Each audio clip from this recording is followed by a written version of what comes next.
Meus queridos irmãos, a paz do Senhor, falando de EBD de volta nesta feita, lições bíblicas juvenis da CPAD. E como nós sempre dizemos, esta classe abrange aí a idade dos 15 aos 17 anos.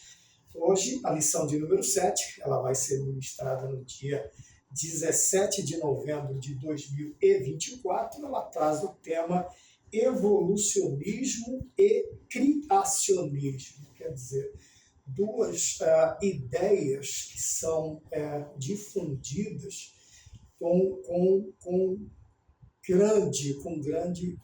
em grande parte dos temas ou das discussões. Porém, nós vemos que uma vem para confundir e a outra vem para esclarecer. Nós cristãos, obviamente, temos a nossa ideia concebida através das Sagradas Escrituras. Esta lição ela tem o texto base que está em Isaías 45:12. Eu fiz a terra e criei nela o homem. Eu o fiz,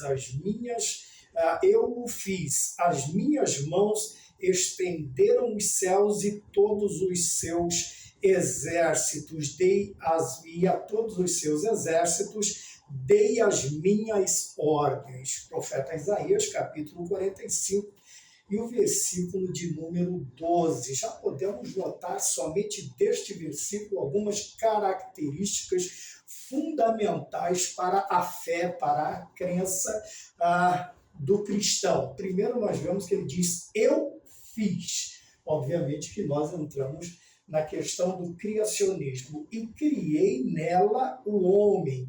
Eu o fiz, as minhas mãos estenderam os céus e a terra, e os seus exércitos, e a todos os seus exércitos dei as minhas ordens. Como sempre, nós temos a leitura dos objetivos da lição, que são 3. Primeiro, definir teoria. Eu já adiantei aqui para que nós não tomássemos muito tempo escrevendo e também para que o nosso estudo ele possa ser feito com mais facilidade e compreensão de alguns termos que nós veremos na lição, tá bem? Primeiro, a teoria da evolução. Depois, enfatizar que Deus é o Criador de todas as coisas, né?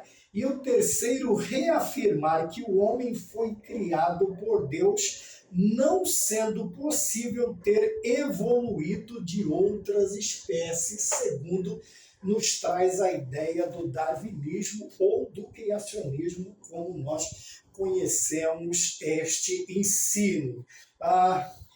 Partindo destas ideias, eu coloquei alguns termos que nós veremos na lição, né, como teoria, hipótese, proposição, tese, né, e fato, o fato em si. Quer dizer, são palavras que nos esclarecem, que direcionam o nosso estudo de uma forma mais tranquila, mais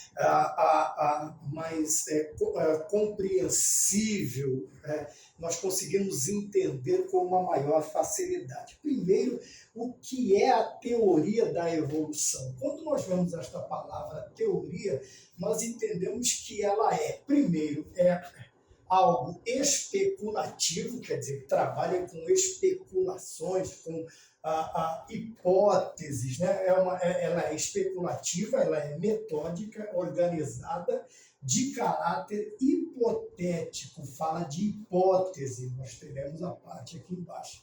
E também sintético, é a definição bem superficial da questão da teoria. Então, nós vemos que teoria ela vem para nos trazer uma ideia, para apresentar uma ideia. E ele diz aqui, o escritor diz que a teoria da evolução é chamada de evolucionismo ou de darwinismo, né, que vem de Charles Darwin.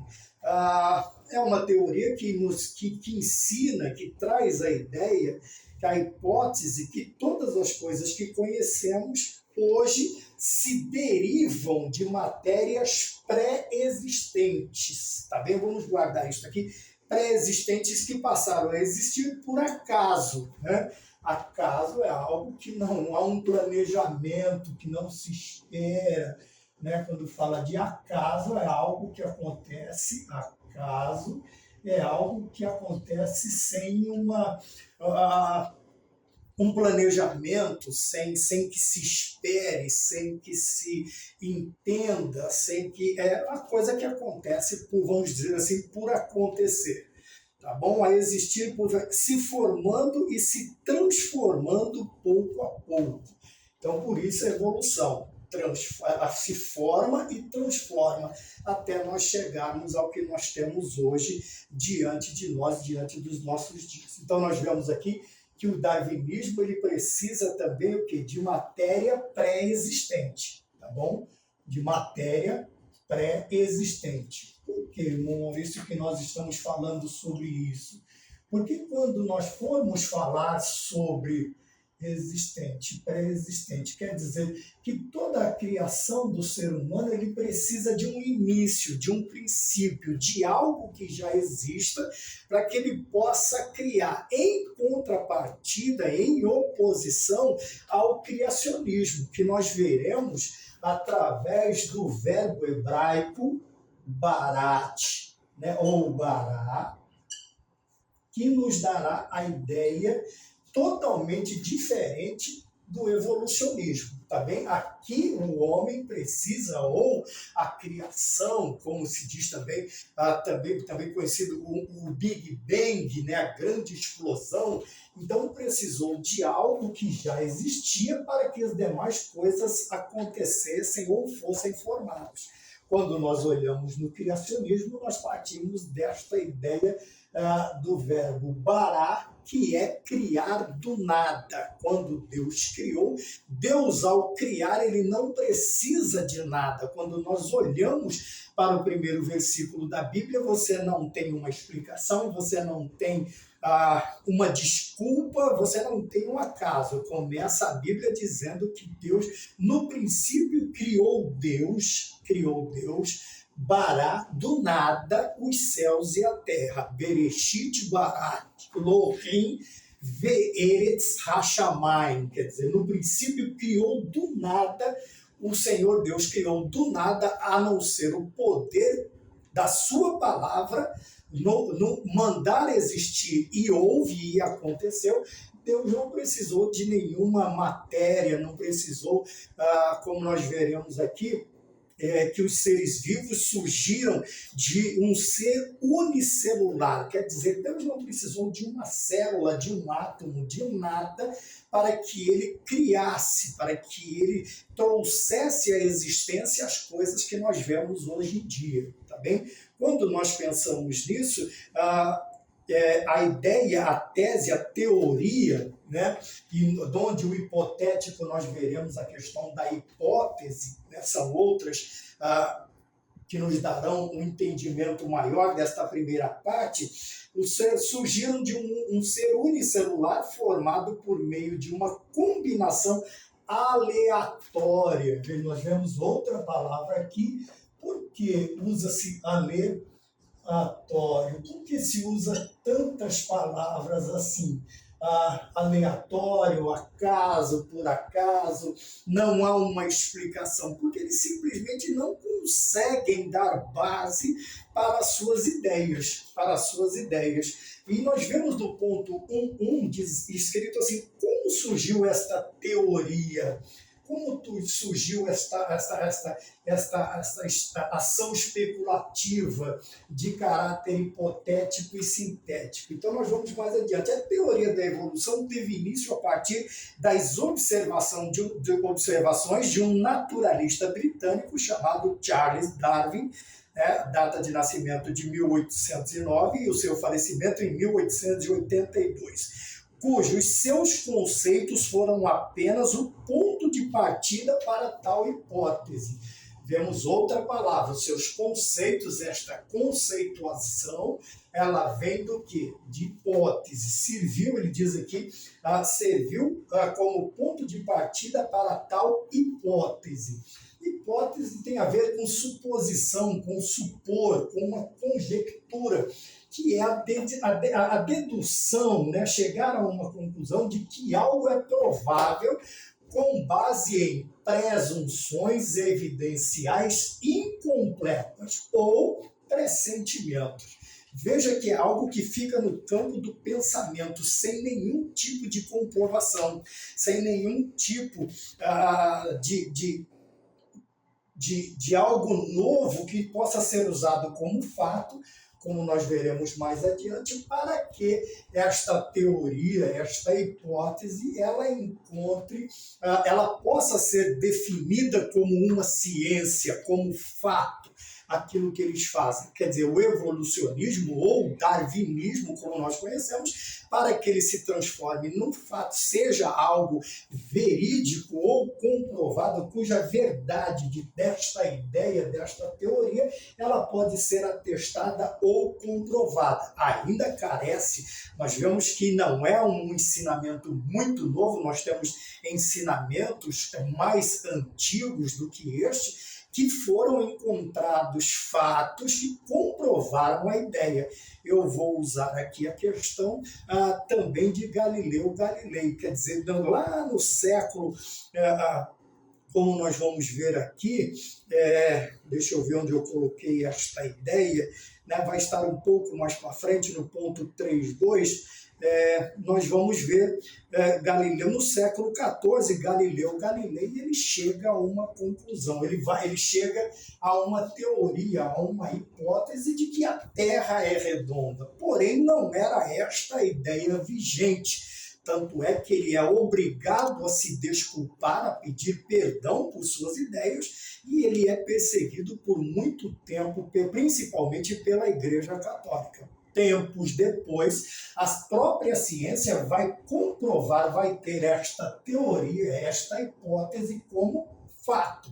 Porque nós hoje podemos comprovar, pelo avanço da ciência em termos de observatórios das estrelas, do astro das estrelas, que realmente a Terra ela é redonda, tá bom? Existirão aí alguns terraplanistas e assim sucessivamente. Ela tem sim, segundo também alguns, ela tem 2 achatamentos, né? Nos polos ela é achatada, mas não que ela seja plana ou que ela esteja, porque a Terra se movimenta, segundo alguns terraplanistas, é porque ela está sobre o casco de uma tartaruga gigantesca que a conduz de um lado para o outro. Nós vamos ver que estas teorias, estas hipóteses, estas proposições humanas, elas exigem mais de nós do que acreditar no criacionismo, num Deus que cria todas as coisas e o sustenta, mantém no poder de suas mãos. Agora imagine uma tartaruga gigante, é uma das ideias que alguns terraplanistas têm de que ela está em movimento, a Terra se movimenta, a Terra plana se movimenta porque ela está sobre o casco de uma tartaruga gigante que a conduz de um lado para o outro. Quer dizer, quando beira quase que a fábula, ou não, beira quase não, entra no campo da fábula, da mitologia, e isto exige um exercício mental muito maior do ser humano do que acreditar em Deus. Então vamos mais à frente. Seus conceitos foram apenas o ponto de partida para tal hipótese. Então, o que é isto? É deduzir que algo é provável com base em presunções evidenciais incompletas. Por que são incompletas? Porque, obviamente, vai chegar no meio do caminho ou num determinado tempo em que não se haverá mais, né? Terá, como foi inventado o casco da tartaruga, terá que se inventar fábulas, coisas extraordinárias, inacreditáveis para se dar continuidade a estas ideias, a estes pensamentos e, obviamente, vai chegar num momento em que isso ficará insustentável, essa ideia. E é por isso que nós vemos aqui, tá bem? Qual é a hipótese, né? Ele publicou um livro chamado A Origem das Espécies, um livro intitulado. onde ele propõe, né? Aqui nós entramos no campo das proposições. O que é isto? É uma proposta ou é algo que é dado passivo de ser verdade ou não. Veja, mais uma vez, nós ficamos naquele campo, é verdade ou não, não tem como asseverar, não tem como assegurar, não tem como pregar isto de uma maneira segura, como nós veremos na questão do cristianismo, porque, veja, esta proposta, o que ele propõe? Que esta ideia, mas ela é passiva de ser verdadeira ou não. Como que se comprova algo verdadeiro ou não? Veja, através de fatos. Através de fatos. E na lei de direito diz que contra fatos não há argumentos. Vamos mais adiante. Depois, outros cientistas tomaram sua tese oficial no meio acadêmico, né? O que seria, então, tese? A tese do latim argumento e do grego conclusão para raciocínio. Para raciocínio, quer dizer, para se debater, para se falar, para se conversar, para chegar. Então, nós vemos que no meio acadêmico, esta tese, tomaram sua tese oficial no meio acadêmico à época. Porém, o que acontece para que... Como está o mundo? Vamos ver por que surge. Obviamente que toda grande ideia, meus queridos irmãos, principalmente quando é o maligno quem vai trazer estas ideias, obviamente que como Deus...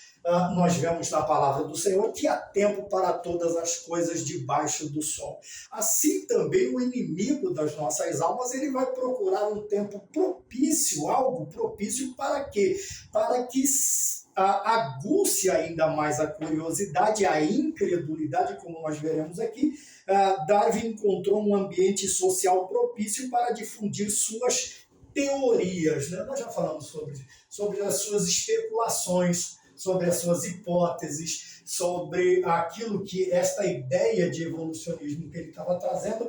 Qual o momento que ele aproveita? Qual o momento em que ele usa? Qual o tempo? Qual o espaço de tempo que ele usa para difundir estas ideias? Porque em meados do século XIX, quando nós falamos sobre Galileu Galilei, nós falamos do século XIV. Veja, é uma tese muito mais antiga e que foi comprovada. Tá bom?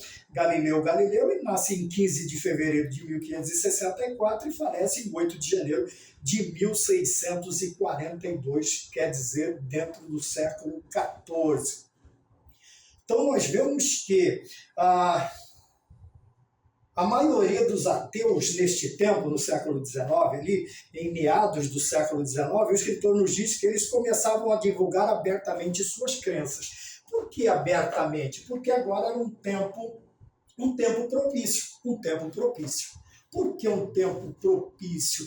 Era um tempo de transformação, de mudanças, de tipo de ideias para outras ideias. E veja que o ateísmo até então, ele era uma questão praticamente velada, vamos dizer. Era algo que as pessoas tinham em mente, porém, eles não traziam à baila a discussões, assim como nós vemos hoje em dia algumas falsas religiões que estão debaixo da ideia de serem meras comunidades, meros ajuntamentos de trabalhadores, né? Tem uma que é até trazida da ideia de pedreiros, de construtores, mas que na realidade não passam de uma falsa religião, porque tem um credo, porque tem um livro e porque tem deidades a serem adoradas, há deidades para serem adoradas, né? E nós vemos aí na conjunção dos seus nomes que, na realidade, ao invés de ser um mero ajuntamento de pessoas que estão debaixo da mesma ideia, são sim, quando observamos mais minuciosamente, nós vamos ver que sim, é uma religião e uma religião falsa. Porque você, além de ser uma religião falsa, também pratica o proselitismo.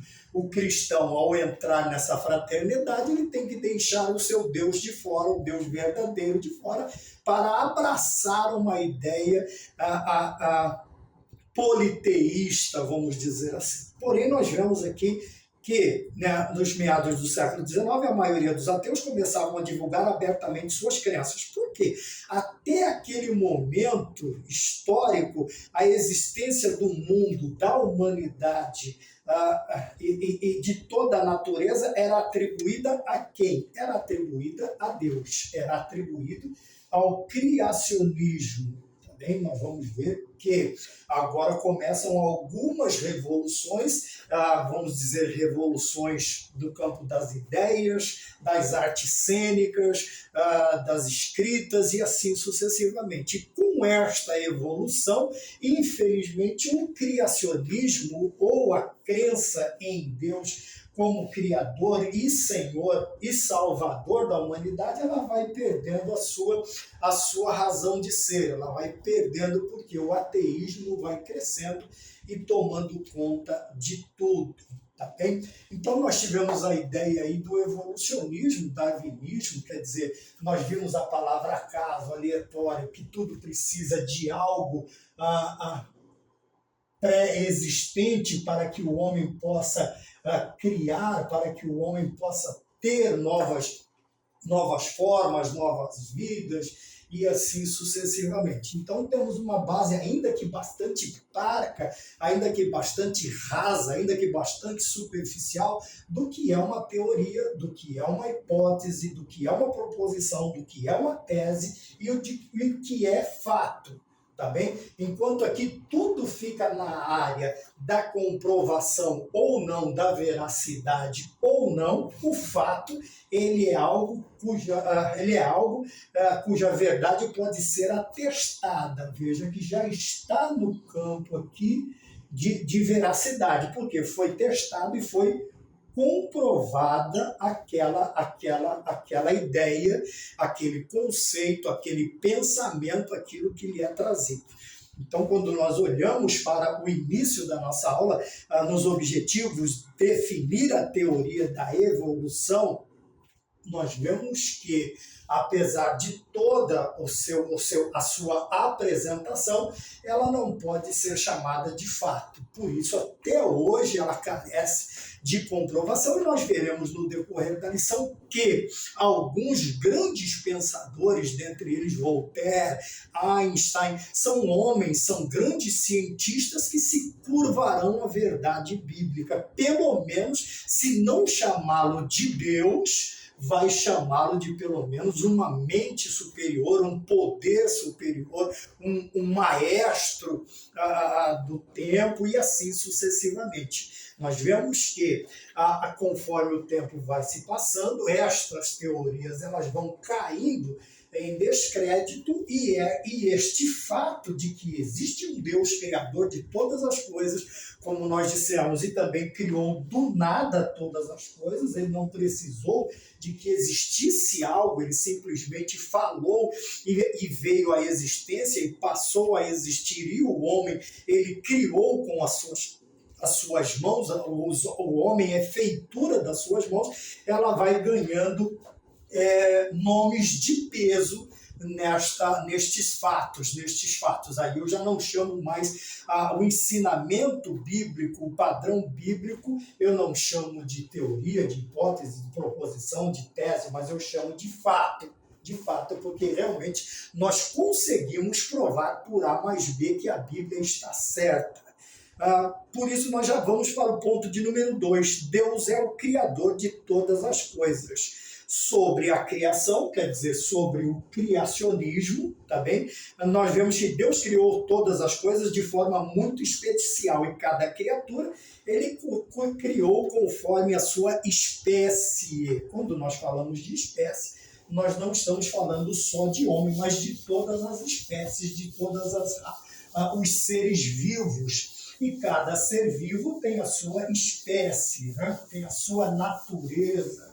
Tem a espécie humana, tem a espécie animal, como nós podemos dizer, selvagem, tem a espécie de animal doméstico, tem as espécies que povoam as águas, segundo as suas espécies também, que povoam os céus, segundo as suas espécies, e nós vemos que Deus ele criou cada uma segundo com as suas características, né? E o homem com personalidade. Eu vou deixar aqui o criacionismo, porque nós vamos continuar falando sobre isto.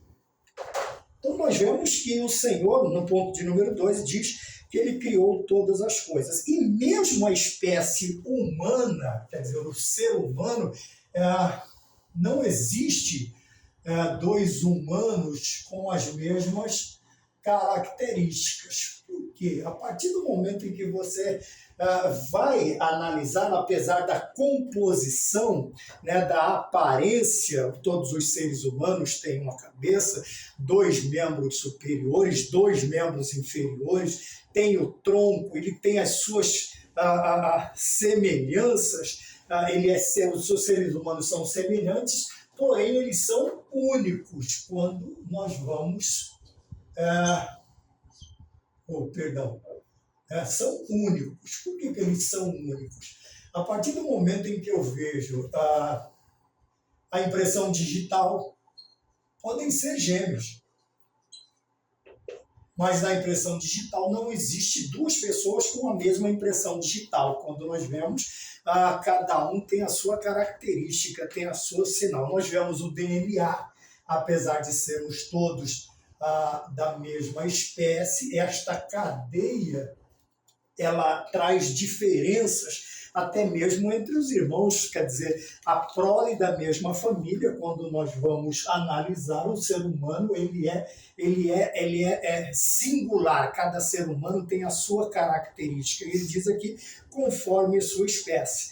Quando olhamos também do ponto 2.1, ele vai dizer, Deus é o grande Criador.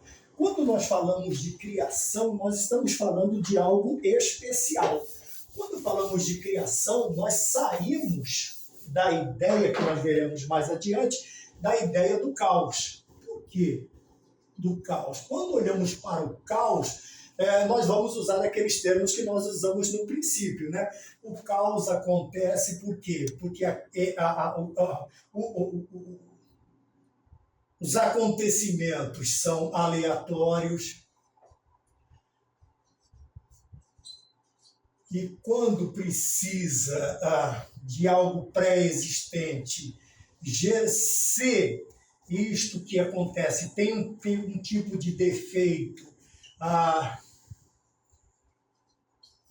defeitos, nós vamos ver também que aqueles que virão desta forma também sairão defeituosos, e os defeitos eles vão se agravando no decorrer do tempo. Mas quando vemos Deus como Criador, nós vemos Deus criando primeiro de forma, vamos distinguir aqui do caos, de forma ordenada. Tá? Por que ordenada? Quando olhamos para a criação de Deus, nós vamos ver primeiro o planejamento. Tá bom? Quando eu faço isso aqui, é para não ter que escrever a palavra toda, tá bom? Então, planejamento é uma abreviação. Então, primeiro nós vemos que Deus cria, ele cria de forma, primeiro, planejada e ordenada. Veja que está totalmente contrário, oposto ao caos. Depois nós vamos ver também que ele cria todas estas coisas pelo poder da sua palavra. Então, tá bom? Aqui nós não estamos falando da palavra escrita, mas da palavra falada, o poder da palavra falada de Deus. Quando Deus fala, acontece. No poder, a Bíblia diz que no poder de suas palavras, até as corças, elas ficam gestantes, elas ficam prenhas, elas ficam grávidas. Tamanho poder da palavra quando Deus ordena, que já é uma palavra de ordem de existência, de ordem de criação. Depois nós voltamos à questão também que quando Deus cria pela sua palavra, ele não precisa de algo pré-existente, tá? De nada, ele não precisa de nada. Aí nós voltamos novamente ao verbo bará. tá bem? Que é criar do nada. Deus não precisou de uma célula, de um átomo, de algo unicelular para que houvesse, para que existissem outras coisas que fossem formando e depois transformando como a ideia da evolução, como a ideia da evolução. Não, pelo contrário, Deus já criou todas as coisas da maneira como nós a vimos, ou como nós a vemos, tá? Tem como nós temos nos dias de hoje. Gênesis 1, 2, onde você vai ver esta ideia. Gênesis capítulo 1, versículo de número 2. Tá bem? Então nós vemos a diferença do caos. Tá bem? Caos aleatório, não tem ordem, acontece de qualquer jeito, de qualquer maneira, num ocaso, num acaso. O caso é outra coisa, né? Acaso é uma coisa, tá bom? O caso é outra coisa totalmente diferente, tá bom? O sol, ele nasce e tem o seu ocaso no início da noite, quer dizer, na rotação e na translação, aí vira noite no outro lugar, o ocaso. Então seria a ideia poética, né? Do sol se pondo, quer dizer, ele deixa de estar no lugar que ele está, mas nós sabemos que não é ele, tá? Calma, é a Terra quem gira, tá bom? E não o Sol. O sistema gira em torno do astro-rei, tá bem? Então nós falamos aqui, a partir do nada, criações humanas que se cria a partir de algo existente. Nós explicamos que aqui precisa de algo pré-existente, tá bem? No evolucionismo, no darwinismo. No criacionismo, não. Nós vamos ver que o Senhor, ele ordena, ele planeja, né? E depois, através da sua palavra, ele cria do nada. Ele não precisa de nada pré-existente para criar algo, para criar o que nós temos nos dias de hoje. Não havia nada e nem ninguém em que ele pudesse se orientar. Veja que no início, até mesmo da criação dos seres celestiais, o que haveria? O Pai, o Filho e o Espírito Santo, que são eternos. Nós vemos aqui nesta questão da eternidade.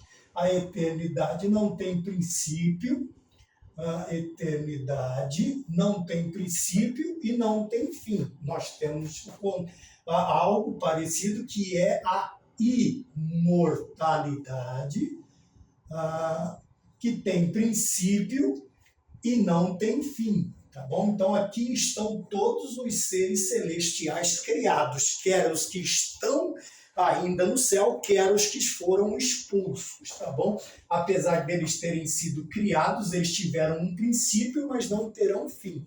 Então nós vemos a imortalidade. A eternidade, ela é uma característica somente da Trindade Santa, tá bem? Da Trindade Santa.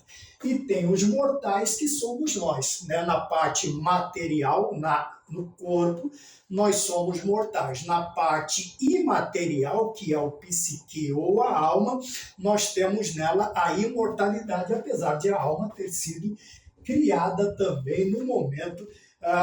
Alguns acham que tem um guarda-roupa de almas no céu, né? Não é essa a ideia que a Bíblia nos transmite também. Nós não teremos tempo para dispor, nós não temos tempo para dispor, tanto tempo para dispor esta ideia, este pensamento, esta doutrina. Mas não há um guarda-roupa de almas que vai sendo passado de um para outro. Não, cada um tem a sua particularidade, tanto na sua característica física, também na sua característica imortal. Cada alma tem a sua particularidade, o psique, o homem pensante, o homem interior, como nós vimos na matéria de ontem, se eu não me engano, nas lições bíblicas CPAD, na sala dos adultos. Se você puder dar uma olhada no card, na aula, você vai ter uma ideia um pouco mais abrangente, tá bem? Então ele não precisou de ninguém, e também não precisa de ninguém e de nada. Para quê? Para nos sustentar e guardar.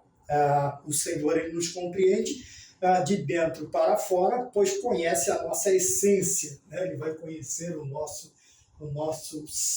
nossa essência, o nosso DNA, ele conhece-nos por dentro e por fora. Ele sabe, segundo, ele sabe o quanto somos frágeis. O salmista diz: o Senhor conhece a nossa estrutura e sabe que somos pó.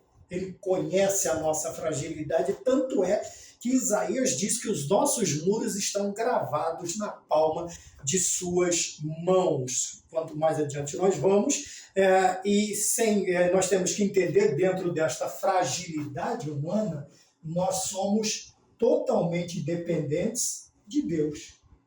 Uma fragilidade, dentro desta fragilidade, nós somos totalmente dependentes de Deus. E sem a sua ajuda, nós não conseguiríamos. Por quê? Nós não conseguiríamos, porque nós sucumbiríamos, porque as nossas dificuldades são físicas. Veja, a nossa fragilidade é física.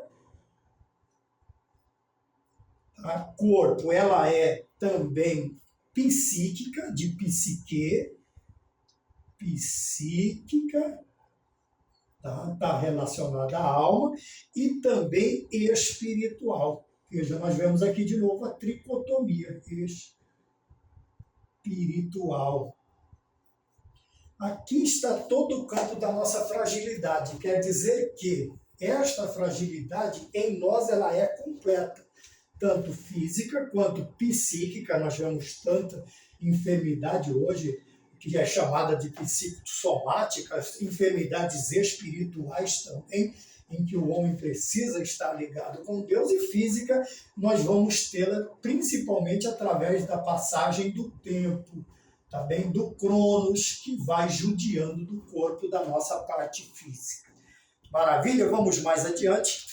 Agora nós iremos um pouco mais rápido, porque eu acredito que nós precisaríamos de um pouco mais de tempo na explicação desse primeiro tópico.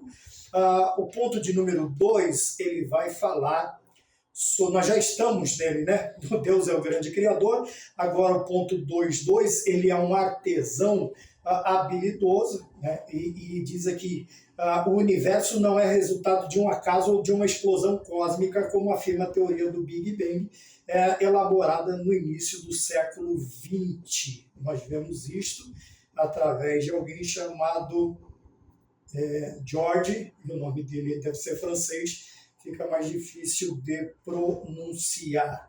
Mas foi aí esta teoria de uma explosão cósmica, ela está aí pelo ano de 1927. Então, nós vemos que não é algo tão antigo, assim como teses religiosas que nós vemos aí, a última delas sendo lançada em 1950, não tem nada a ver, mas eu quero dizer que algumas ideias são extremamente novas, extremamente novas. Essa daqui data a explosão cósmica, o Big Bang, que precisou de uma parte extremamente incandescente, e depois do seu resfriamento foram surgindo o cosmos, como nós vemos, uma explosão cósmica, está ligada ao cosmos, como nós conhecemos nos dias de hoje, tá bem? É uma tese não tão antiga. Este George nasceu em 1894 e faleceu em 1966. Eu sou de 1968, quer dizer, quase que eu chego no mesmo tempo que ele. Só que ele ia estar num lugar e eu estaria em outro, tá bem? Falamos sobre Galileu Galilei, da sua tese da Terra ser redonda, e ele foi extremamente perseguido até ele se desculpar, mas depois a história incumbiu-se de trazer fatos, de factuar a sua ideia e atestá-la e comprová-la como verdade. A Terra realmente, ao seu desenho geométrico, é de uma esfera, ela é redonda. 2, 3, Deus tem o controle. Vivemos um tempo difícil, repleto de ideologias, em que as circunstâncias nos levam a olhar somente o caos. Tá bem? Novamente, nós retornamos à ideia primária de caos, de desordem, de uma infinidade. O Senhor é perfeito e criou um mundo perfeito para abrigar a humanidade. Então nós vemos que este caos ele não está ligado à criação de tudo que nós vemos, excetuando o homem, e a desordem nesta área da criação. Não, tudo continua. O Sol continua, a Lua continua, a Terra continua, o cosmos continua, as marés, os mares, as criações, os nascimentos, as espécies, continuam todas elas da maneira que Deus determinou que elas fossem que elas foram criadas, na ordem que elas foram criadas e determinadas a sua manutenção. As estrelas são sustentadas pelo poder das suas mãos, diz as Sagradas Escrituras. Então, onde está o caos? O caos está no homem. O homem foi feito perfeito, porém ele criou para si dores, diz as Sagradas Escrituras. Então o caos é de ordem humana, que gera dentro de um pensamento que não está em conformidade com o pensamento ou com a palavra de Deus, como nós vemos na lição. A partir de onde veio este caos? Os homens Adão e Eva desobedeceram ao Senhor, enganados pela ilusão de serem semelhantes a Deus, tal como o humanismo prega. Nós já falamos sobre o humanismo, então você volta na aula que nós falamos sobre isso, você vai ter uma ideia um pouco maior se você não viu a aula sobre o humanismo. É uma ideologia pregada que o homem ele não necessita de Deus, ele não carece de Deus, quer dizer que tudo é feito, tudo é composto pela vontade e pelo querer do homem. Eu citei até duas músicas de um antigo cantor já falecido, né? E ele trazia esta ideia de sociedade alternativa, de fazer o que se quer, pois é tudo da lei. Isto é uma ideia propagada pelo humanismo. Tá bem? Então nós vemos que quando falamos de Deus ter o controle de tudo, quer dizer que o caos ele só impera onde? Na vida do homem. Onde ao homem é dado também o direito do livre-arbítrio. E ele vai fazer o que ele quer. Veja que a ideia de livre-arbítrio não é dar ao homem o direito de ele fazer o que ele quer, mas de escolher as coisas certas, pensar, raciocinar, ponderar e chegar a uma conclusão satisfatória dentro dos planos de Deus. A ideia da questão do livre-arbítrio não é assim, não, eu vou fazer o que quiser, eu vou meter o pé na jaca porque Deus me deu este direito.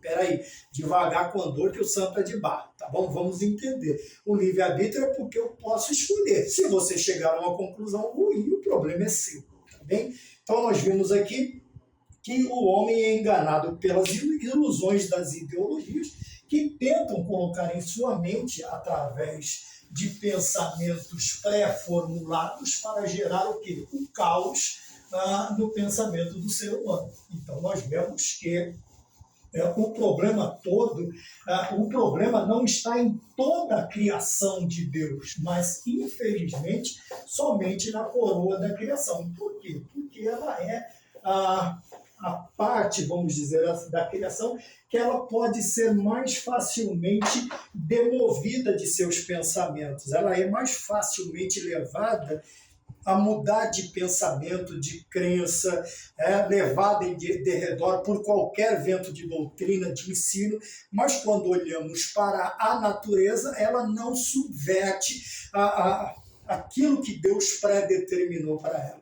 O leão terá sempre a sua natureza, o gado, o boi terá sempre a sua natureza, os animais de tração terão sempre a sua natureza, eles não fugirão daquilo, de nenhum tipo de ordem. Somente o homem nós vemos aí pulando cercas, vamos dizer, aqueles limites que Deus pré-estabeleceu. Então o caos está voltado para isto. Veja, criação ou evolução é o último tópico. Em contraposição ao evolucionismo, o criacionismo não é uma teoria. Voltamos à ideia, você volta no princípio da aula. Por que não é uma teoria? O evolucionismo não pode ser considerado uma ciência, nunca houve comprovação, então ela permanece como uma teoria, como nós falamos no início. O que é uma teoria?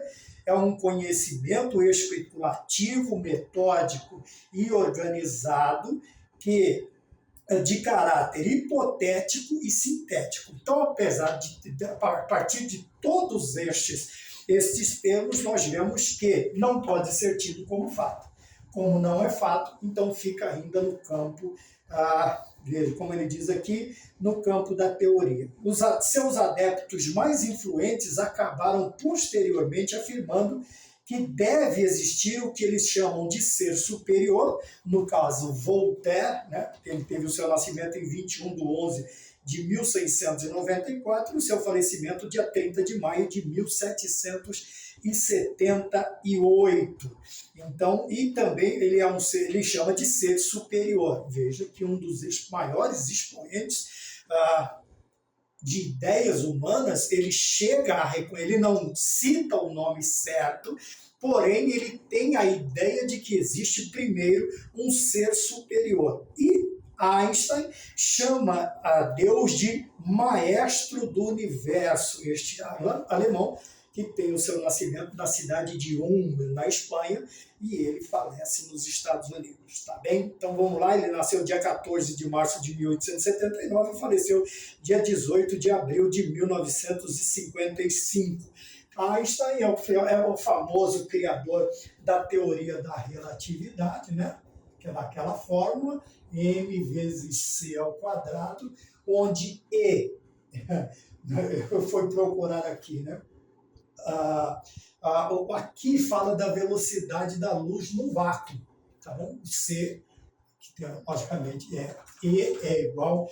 Então nós temos aqui esta teoria. E ele é também o ganhador do prêmio, ele é um Nobel de Física que ele recebeu na Argentina no ano de 1925, tá bom?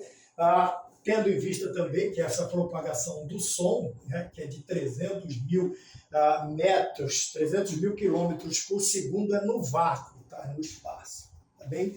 Então você vai fazer as multiplicações, você vai fazer as contas, como dizia antigamente, você vai fazer as continhas e vai... quando você vê isso aqui, aparece muito, né, na propaganda de escola, de algumas séries, filmes. Então você tem essa fórmula aqui da teoria da relatividade. Tá bem? E Einstein chama Deus de um maestro do universo. 3.1, o homem foi criado por Deus, biblicamente falando, é inconcebível para o cristão acreditar que o homem de hoje é diferente do homem existente no princípio. Então existem teorias que não cabem na mente do ser humano de hoje, principalmente do cristão. O cristão ele não pode estar divorciado de doutrinas que são fatos, tá bem? Elas não carecem mais de estudos, porque a sua verdade já foi atestada e comprovada, principalmente na vida daqueles que fazem parte deste povo, que são cristãos de verdade, que experimentaram a graça de Deus através de sua verdade, tá bom?